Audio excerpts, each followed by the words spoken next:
Shalom, Bapak Ibu Saudara yang dikasihi oleh Tuhan, dimanapun Saudara berada, kembali lagi dengan renungan online melalui channel Ada Jawaban TV.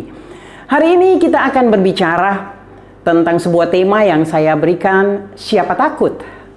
Saya berdoa biar lewat saluran channel ini kita boleh dikuatkan dan disegarkan kembali serta siap menjadi berkat. Mengikuti perkembangan virus corona memang sangat penting untuk kewaspadaan. Tidak mengikuti berita berarti tidak tahu perkembangan. Namun terus-menerus mendengar informasi tentang virus corona, baik yang terpercaya maupun tidak, juga dapat membuat seseorang menjadi lebih stres. Banyak orang merasa takut atas beberapa ancaman lain. Ketakutan yang punya porsi berbeda bagi setiap orang.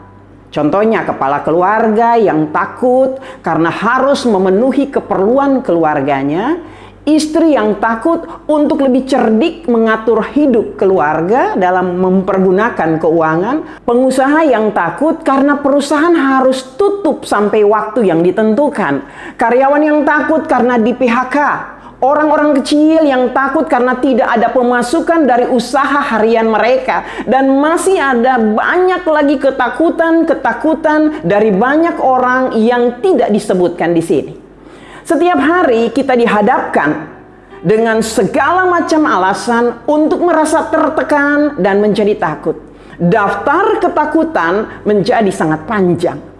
Dan ini tidak bisa dipungkiri. Berita dari berbagai media memberi makan pada rasa takut kita dan kecenderungan manusiawi kita untuk memperhatikan hal yang menakutkan dan mengkhawatirkan daripada mendengar dan melihat pada kenyataan bahwa Allah sanggup menolong kita. Bapak, Ibu, Saudara, perasaan mulai mendominan kita. Kita merasa berada dalam bahaya, tidak berdaya, rasa takut terhadap sesuatu akan terjadi pada kita, dan kita tidak bisa menghindarinya atau melakukan apapun untuk mengubahnya. Bapak, Ibu, Saudara kekasih, ketakutan, kekhawatiran, kecemasan adalah respon terhadap situasi tertentu yang mengancam kita.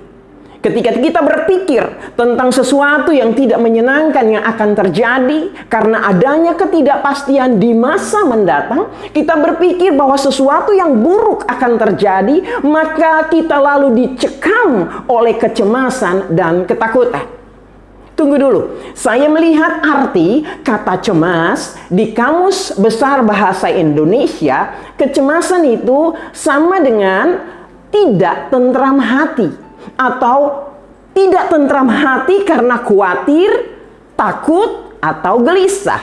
Contohnya, masyarakat cemas mendengar kabar wabah virus corona. Itu contohnya. Apabila ini yang kita pikirkan, apabila ini yang kita renungkan, yang membuat kita resah, maka tanpa kita sadari, kita sedang berkata, kita sedang meyakinkan diri kita sendiri bahwa Allah tidak cukup besar untuk menolong masalah kita. Saya mau ajak Bapak, Ibu, Saudara untuk menyanyi bersama-sama dengan saya seperti ini. Ada satu lagu lama yang mengatakan, zaman sekarang berjagalah, di tengah dunia bergelora, kedengaran sini sana banyak kabar menggemparkan, berlindunglah dalam sabda Allah. Sama-sama nyanyi. Zaman sekarang berdoalah, di tengah dunia bergelora, kedengaran sini sana banyak kabar menakutkan, berlindunglah dalam sabda Allah. Nah, sekarang saya mau mengajak kita melihat. Saya suka sekali melihat kalau ada satu kata yang saya kurang paham, saya akan melihat di Kamus Besar Bahasa Indonesia. Kata berlindung dalam Kamus Besar Bahasa Indonesia itu sama dengan menempatkan diri di bawah atau di balik atau di belakang sesuatu yang tidak terlihat atau tidak terkena angin, tidak terkena panas, sama dengan bersembunyi. Jadi kata berlindung dalam sabda Allah sama dengan menempatkan hidup kita, menempatkan diri kita di balik atau kita bersembunyi di belakang otoritas firman Allah. Agar bukan lagi setiap kekurangan kita atau ketakutan kita atau kecemasan kita yang kelihatan, tetapi kedaulatan Allah yang tampil. Pujian di atas mengatakan, banyak kabar yang kita dengar menggemparkan atau menggegerkan. Kata menggemparkan itu sama dengan menggegerkan. Berita-berita boleh saja menggemparkan atau menggegerkan kita. Tetapi satu perkara yang kita tidak boleh lupakan. Siapakah aku ini, Tuhan? Jadi biji matamu. Kita jadi biji mata Allah. Jangan kita lupakan itu. Ini adalah pujian yang benar-benar dapat membangkitkan minat kita, benar-benar akan membawa kekuatan pada kita. Hari ini Bapak Ibu Saudara, saya mengajak saudara kita belajar dari kitab Amsal 4 ayat 20 sampai 22 yang berbunyi seperti ini. Hai anakku, perhatikanlah perkataanku, arahkanlah telingamu kepada ucapanku, janganlah semuanya itu menjauh dari matamu. Simpanlah itu di lubuk hatimu, karena itulah yang menjadi kehidupan bagi mereka yang mendapatkannya dan kesembuhan bagi seluruh tubuh mereka. Tema kita pada saat ini, siapa takut? Ada 4 poin untuk kita tidak menjadi takut dari pembacaan kita di atas. Pertama, perhatikan perkataanku. Kedua, arahkan telingamu. Yang ketiga, jangan semuanya itu menjauh dari matamu. Dan yang keempat, simpan di lubuk hatimu. Pertama, perhatikan perkataanku. Apakah kita sadar bahwa Tuhan menginginkan perhatian kita sepenuhnya pada waktu Ia berbicara kepada kita? Kita harus fokus pada setiap perkataannya. Bayangkan saja apabila Allah yang Maha Kuasa berkenan untuk berbicara kepada kita, maka semua ada tata krama yang berlaku, tentu mengharuskan kita untuk mendengarkannya dengan sikap penuh hormat dan penuh perhatian. Saya beri contoh, kalau atasan kita berbicara, atau yang sederhana sekali, gembala kita berbicara kepada kita, sudah pasti kita akan mendengar dengan saksama dan dengan sikap penuh hormat, karena beliau adalah atasan kita. Tetapi jika mau jujur, kita belum punya sikap seperti ini apabila kita berhadapan dengan firman Tuhan. Ini dikarenakan karena kita terbiasa untuk mendengar 2 hal berlainan dalam waktu bersamaan. Kunci untuk mendapat kesembuhan dari ketakutan, kecemasan, kekhawatiran adalah dengan mendengar. Perhatikan, bagaimana cara kita mendengar? Perhatikan apa yang kita dengar. Apa yang kita dengar dari kebenaran firman Tuhan itu sangat penting untuk kita pikirkan dan untuk kita renungkan. Keluaran 15 ayat 26 katakan seperti ini. Jikalau kamu sungguh-sungguh mendengarkan suara Tuhan Allahmu dan melakukan apa yang benar di matanya dan memasang telingamu kepada perintah-perintahnya dan tetap mengikuti segala ketetapannya, maka aku tidak akan menimpakan kepadamu penyakit manapun yang telah kutimpakan kepada orang Mesir. Sebab aku Tuhanlah yang menyembuhkan engkau. Jujur, ada banyak dari kita yang cukup rajin membaca Alkitab, tetapi kita tidak pernah mendengarkan suara Allah. Begini maksudnya. Kita baca Alkitab, pesan yang disampaikan oleh firman, jangan khawatir contohnya. Tetapi karena kita juga mendengar suara-suara yang lain, pada akhirnya kita izinkan kecemasan, kekhawatiran, ketakutan mampir dalam pikiran kita. Akhirnya kekhawatiran, kecemasan, ketakutan yang mendominan pikiran kita melebihi apa yang firman Tuhan katakan tentang kita. Itu yang saya maksudkan dengan membaca Alkitab, tapi tidak mendengar suara Tuhan. Koreksi, saya tidak mengatakan ini terjadi pada semua orang. Tidak, karena apabila kita mendengar firman Tuhan dengan penuh perhatian, kita mendengar firman Tuhan dengan penuh minat, maka kita dapat mengatasi rasa takut kita, rasa khawatir kita, dan kecemasan kita. Dulu saya seperti ini, tidak suka mendengar dengan sungguh-sungguh. Saya tidak suka mendengar karena masalah yang saya hadapi sangat besar menurut pandangan saya. Saya mau didengar, tapi saya tidak mau mendengar. Tetapi waktulah yang mengajarkan saya untuk mulai lebih banyak mendengar daripada lebih banyak berbicara. Bapak, Ibu, Saudara, jikalau saya katakan kita harus bertobat, janganlah marah dengan saya. Kita memang tidak melakukan kejahatan, tidak melakukan pelanggaran dalam bentuk apapun.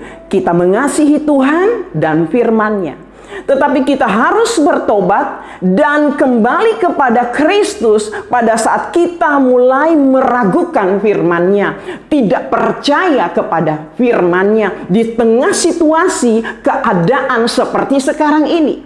Kita harus berbalik dari dosa diri sendiri, kembali menuju kepadanya, Kristus Yesus, yaitu firman hidup itu sendiri. Yang kedua, poin kedua, agar tidak takut, arahkanlah telingamu pada ucapanku, atau condongkan telingamu kepada ucapanku.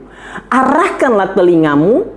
Telinga yang diarahkan, saya beri contoh, sama seperti fungsi kaki yang diarahkan, bisa berjalan kemanapun, demikian juga telinga dapat diarahkan. Berfungsi mendengar apapun, ia bisa mendengar suara apapun yang diterima yang baik atau yang tidak baik. Telinga sebenarnya bisa menentukan apa yang diinginkan untuk didengar. Telinga mempunyai kekuatan untuk mampu mendengar yang mau didengar. Telinga juga bisa menerima dan menolak apa yang mau didengarnya. Dalam hal mencondongkan telinga kita, kita perlu sadar bahwa hampir setiap orang punya hambatan tersendiri.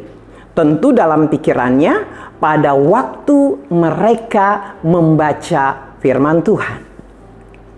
Kitab Amsal mengingatkan bahwa telinga harus diarahkan atau dicondongkan kepada kepandaian, yaitu terjadinya proses belajar, karena telinga yang mendengarkan kebenaran akan menuntun pada pembelajaran diri kita menuju kepada perubahan.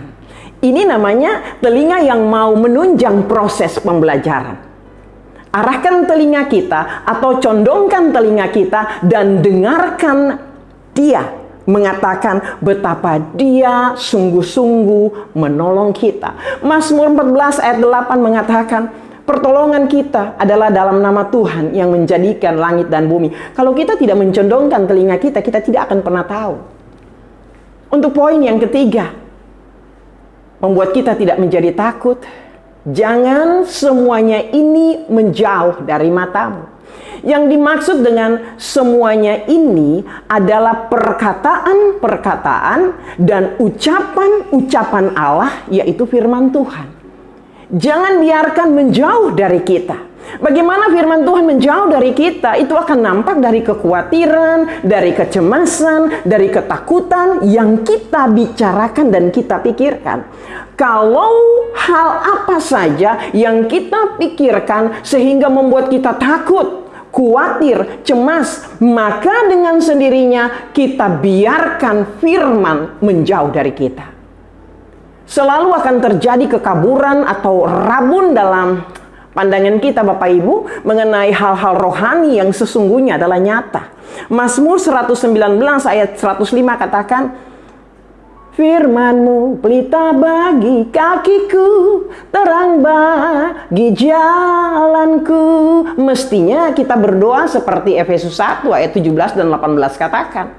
Dan meminta kepada Allah, Tuhan kita Yesus Kristus, yaitu Bapa yang mulia itu, supaya Ia memberikan kepadamu roh hikmat dan wahyu untuk mengenal Dia dengan benar. Dan supaya Ia menjadikan mata hatimu terang, agar kamu mengerti pengharapan apakah yang terkandung dalam panggilannya, betapa kayanya kemuliaan bahagian yang ditentukannya bagi orang-orang kudus.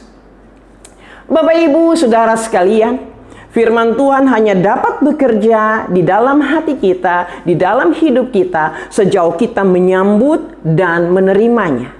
Berusahalah untuk mengetahui semua informasi tentang situasi, masalah, kondisimu saat ini melalui kebenaran firman Tuhan, yaitu Alkitab.